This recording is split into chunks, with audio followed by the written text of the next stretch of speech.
Now I give the floor to Reverend Mark Thompson, Proctor Conference.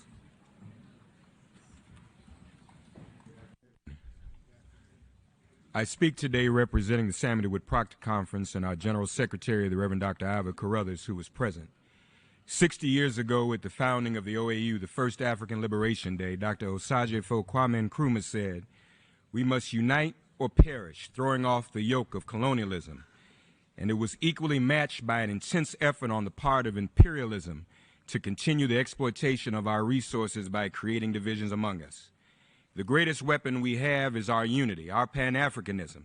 As Dr. John Henry Clark said, we are more than a diaspora. We are the African world. The National Coalition of Blacks for Reparations in America describes the first injury area in the struggle for reparations as peoplehood. We've been torn asunder, deliberately divided against one another, our culture and self-determination undermined. Dr. Carruthers has testified before this forum that reparations are never just about money, but include atonement, reckoning, and transformation. We've not fully addressed nor fully healed from the trauma of the loss of our peoplehood.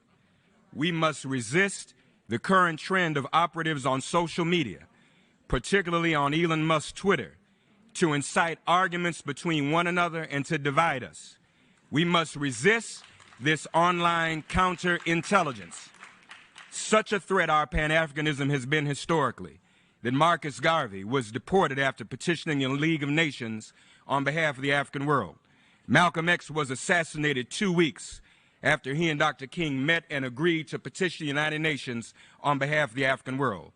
We have a common enemy as the vestiges of slavery and colonialism rage on in the socioeconomic exploitation of our nations and in the ongoing war on African lives and bodies. For example, I will lift up the work of this UN's International Independent Expert Mechanism to Advance Racial Justice and Equality in Law Enforcement, which is currently investigating the killing of Jalen Walker, shot by the African police 46 times. In the words of Marcus Garvey, we've been robbed of as a people, we've been robbed of our names, our language, our families, and our self-respect, but we shall rise never to fall again. Thank you.